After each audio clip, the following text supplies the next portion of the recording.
इस वीडियो में हम पढ़ रहे हैं कक्षा 7 संस्कृत आमोदनी में पंचमः पाठः धनस्य सदुपयोगः, धन का सदुपयोग। आज हम इसमें इसका अभ्यास करेंगे। उच्चारणम कुरुत, उच्चारण करिए। यहाँ के सब द्वितीय विभक्ति में हैं। द्वितीय विभक्ति का चिन्ह जो है को होता है, आप तो सब जानते हैं, जिसे कि करण कारक भी बोला जाता है। जैसे नदीम, नद्यो, नदी, यानी कि एक नदी को, दो नदियों को, बहुत सारे नदियों को। उसी तरीके से सखीम, सख्यो, सखी, भगिनीम, भगिन्यो, भगिनी। भगिनीम जो है ना बहन के लिए बोला जाता है, सखीम सखी के लिए, सहेली के लिए। अब है इसमें रिक्त स्थानानि पूर्यत, रिक्त स्थानों को पूरा करो। कर्महीनेभ्यो धनम यच्छानि येन ते द्यूतादिकेषु संलग्ना भवेयु, निकम्मों के लिए धन दे दूं जिससे कि वे जुआ आदि में लिप्त रहें।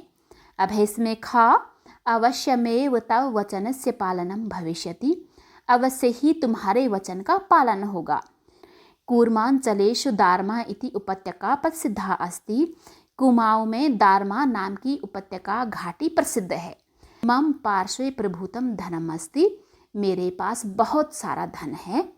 तव अनेन धनेन चिरम यावत जनानाम उपकारः भविष्यति, तुम्हारे इस धन के द्वारा लंबे समय तक लोगों का भला होगा। अब है इसमें प्रश्न नंबर 3, वाक्यानि घटनाक्रमेण योजयत, वाक्यों को घटनाक्रम के द्वारा मिलाइए। पहला इसमें यही वाला, कूर्मांचलेषु दारमा इति उपत्यका प्रसिद्धा अस्ति, कुमाऊं में दारमा नाम की घाटी प्रसिद्ध है। उसके बाद हम लिखेंगे 7 वाला सेंटेंस नंबर 2 पे, तदानीम सा नद्या जले स्वर्ण मुद्राणां प्रक्षेपणम करोति स्म, उस समय वह नदी के जल में सोने के सिक्कों का प्रक्षेपण कर रही थी, सोने के सिक्के फेंक रही थी। उसके बाद तीसरा वाला सेंटेंस है, तदा रैमजे वदति देवी कासि त्वं, तब रैमजे बोलता है देवी तुम कौन हो। उसके बाद दूसरा वाला सेंटेंस, एवं नद्याम किम करोषि, इस प्रकार नदी में क्या कर रही हो। उसके बाद पांचवा वाला, अहम जसुली अस्मि, मैं जसुली हूँ। उसके बाद है चौथा वाला, प्रभूतम धनम अस्ति मम पार्श्वे, बहुत सारा धन है मेरे पास बहुत सारा धन है। और लास्ट सेंटेंस में छठा, अतएव प्रतिदिनम नदीम समर्पयामि, इसलिए हर एक दिन नदी को समर्पित करती हूँ। अब है इसमें प्रश्न नंबर 4, कह, का, कम, काम प्रतिवदति इति समादस्य सम्मुखे लिखत। कहा का अर्थ होता है कौन या फिर किसने, ये कर्ता कारक के हैं। कहा जो है पुल्लिंग के लिए यूज किया जाता है, का स्त्रीलिंग के लिए। कम, काम, किसको, ये जो है ना करण कारक यानी कि द्वितीय विभक्ति के लिए है। कम पुल्लिंग के लिए यूज किया जाता है, काम स्त्रीलिंग के लिए यूज किया जाता है। प्रति का अर्थ होता है से या फिर की ओर, वदति बोलता है। इति इस प्रकार से समादस्य संवाद की जो कॉन्वर्सेशन है उसके सम्मुखे सामने लिखिए। कौन किससे बोलता है यह संवाद के सामने लिखिए। यथा जैसे, अवश्यमेव तव वचनस्य पालनम भविष्यति, अवश्य ही तुम्हारे वचन का पालन होगा। ये कौन बोलता है, ये जसुली बोलती है। इसमें जो है ना ये गलत छप गया है, ये तो जो है जसुली बोलती है रैमजे को, तो यहाँ पर आएगा जसुली, कम काम की जगह आएगा रैमजेम। ध्यान दीजिएगा क्योंकि ये द्वितीय विभक्ति में है ना, तो इसमें बिंदी या फिर लास्ट में ये मां लगता है हलंत वाला, ये आपको नहीं मिस करना है। तो यहाँ पर आएगा रैमजेम प्रतिवदति, जसुली जो है ना रैमजे से बोलती है। उसी तरीके से अब हम करेंगे, भगिनी किम धनस्य उपयोगः एवमेव भवति, बहन क्या धन का उपयोग ऐसे ही होता है। ये रैमजे बोलता है जसुली से, रैमजे जसुलीम प्रतिवदति, मम पार्श्वे प्रभूतम धनम अस्ति, मेरे पास बहुत सारा धन है। ये जसुली बोलती है रैमजे से, जसुली रैमजेम प्रतिवदति। भो कहा आशया भवतः, अरे आपका क्या मतलब है। ये जसुली बोलती है रैमजे से, जसुली रैमजेम प्रतिवदति।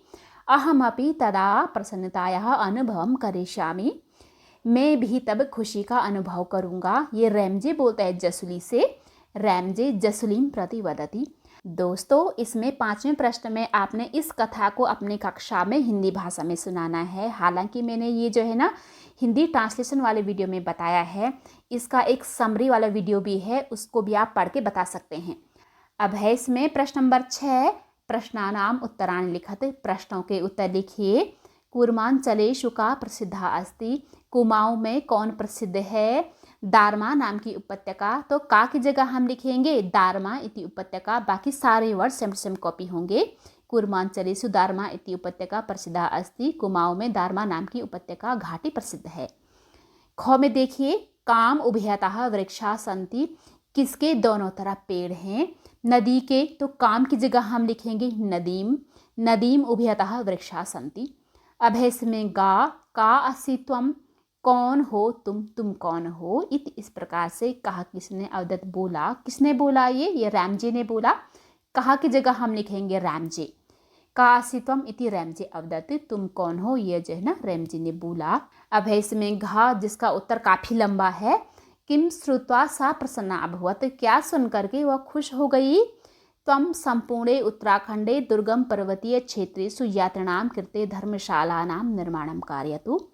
तुम सारे उत्तराखंड में जहाँ पे जाना मुश्किल हो, पर्वतीय क्षेत्रों में यात्रियों के लिए धर्मशालाओं का निर्माण करवाओ। विद्यार्थिनां कृते पाठशालानां, विद्यार्थियों के लिए स्कूलों की, रोगिणां कृते चिकित्सालयानां च निर्माणं कुरु, और रोगियों के लिए अस्पतालों का निर्माण करो। इत्थं तव धनस्य सदुपयोगः भविष्यति, इस प्रकार से तुम्हारे धन का अच्छा उपयोग होगा। इदं श्रुत्वा सा प्रसन्ना अभवत, यह सुनकर के वह खुश हो गई। अब है इसमें गौ, सा कुत्र स्वर्ण मुद्राणां प्रक्षेपणं करोति स्म, वह कहाँ सोने की मुद्राओं का प्रक्षेपण कर रही थी। सोने की मुद्राओं को कहाँ फेंक रही थी? नदी के जल में। तो कुत्र की जगह हम लिखेंगे नद्या जले। सा नद्या जले स्वर्ण मुद्राणां प्रक्षेपण करोति स्म। अब है इसमें चा, इयं वार्ता जनेषु कथं प्रसृता, यानी कि यह समाचार लोगों में किस प्रकार फैला? कर्ण परंपरा से, यानी कि एक ने दूसरे से कहा, दूसरे ने तीसरे से कहा। तो कथम की जगह हम लिखेंगे कर्ण परंपराया, बाकी सेम टू सेम कॉपी होगा। अब है इसमें प्रश्न नंबर 7, संधिम संधि विच्छेदम वा कुरुत, संधि या संधि विच्छेद करी, वा का अर्थ होता है या, कुरुत मिस करिए। इसमें हमें क्या करना है? अगर एक शब्द है तो उसे अलग अलग करके, यानी कि संधि विच्छेद करके लिखना है। अगर 2 शब्द हैं तो उन्हें एक करके हमें संधि करके लिखना है। संधि का अर्थ होता है मिलान करना, विच्छेद होता है अलग अलग करना। अब जो है हम डायरेक्टली पढ़ते हैं। अथैकदा, अथ प्लस एकदा, अथ होता है फिर एकदा, एक बार, फिर एक बार। हिमालयः, हिम प्लस आलयः, आलय होता है घर, हिम होता है बर्फ, बर्फ का घर यानी कि हिमालय पर्वत। चिकित्सा प्लस आलयानाम, चिकित्सा जो है ना ट्रीटमेंट के लिए बोला जाता है। आलयानाम होता है घर, चिकित्सा का घर जहाँ पे इलाज होता है। चिकित्सालयानाम, ध्यान दीजिएगा यहाँ पर आ हट गया है। सुष्ठुक्तम यहाँ पर है सुष्ठु प्लस उक्तम, सुष्ठु होता है अच्छा, उक्तम इस कहा गया, अच्छा कहा गया यानी कि सही कहा गया।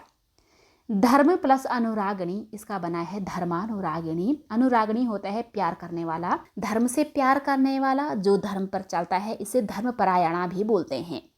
द्यूत प्लस आदिकेशु, द्यूतादिकेशु, द्यूत जो है ना जुआ को बोला जाता है, आदिकेशु आदियों में यानी कि जुआ आदि में।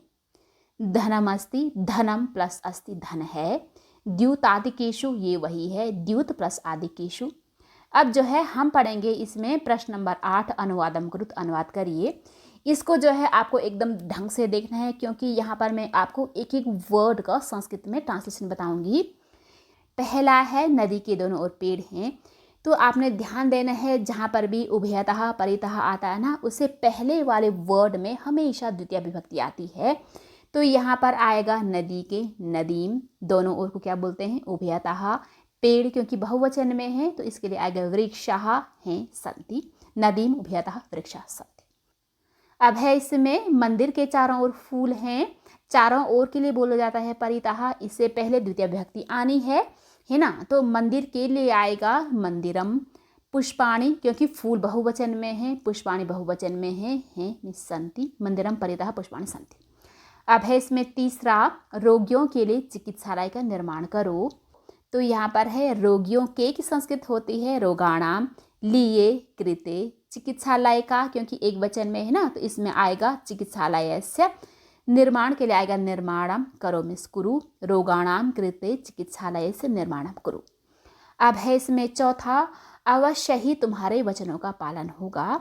अवश्य के लिए आएगा अवश्यम, ही एव, तुम्हारे तव, वचनों का बहुवचन में है, इसमें आएगा वचनानाम, पालन के लिए पालनम होगा भविष्यति।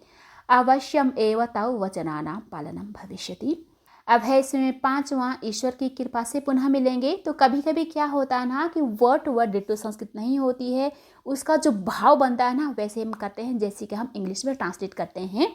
तो इसमें बनेगा ईश्वर की कृपा से, यानी कि ईश्वर कृपया।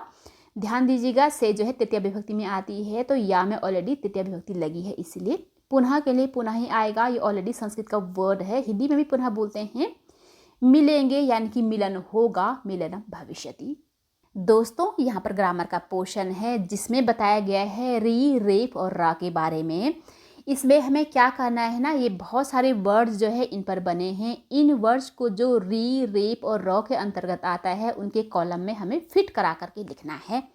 तो सबसे पहले हमें जानना है कि री जिसमें भी लगा होगा ना, यानी कि नीचे से लगा होगा, गृह, शृणु, कृत्वा, कृते, कृषि, उसका जो प्रोनाउंसिएशन होगा, उच्चारण होगा, वो होता है री। इंग्लिश में इसे लिखते हैं RI। जो रेप होता है ना, यानी कि जो ऊपर से लगता है कूर्म, कर्म, पर्वत, धर्म, कण इत्यादि में, तो उसे सिंपली जो है R लिखा जाता है, उसके साथ कोई भी वावल यानी कि क्या बोलते हैं उसको, स्वर, कोई भी स्वर उसमें ऐड नहीं हुआ है तो वो हाफ होता है ना। और लास्ट में जिससे कि बोला जाता है रा, ये भी कंप्लीट होता है, यानी कि स्वर जो है किसी व्यंजन में लगता है ना तो वो कंप्लीट माना जाता है, कंप्लीट वर्ण है ना। तो इसमें क्रम ये रा पढ़ते हैं, इसको हम सिंपली रा बोलते हैं। दोस्तों मैं उम्मीद करती हूँ कि आपको ये समझ में आया होगा।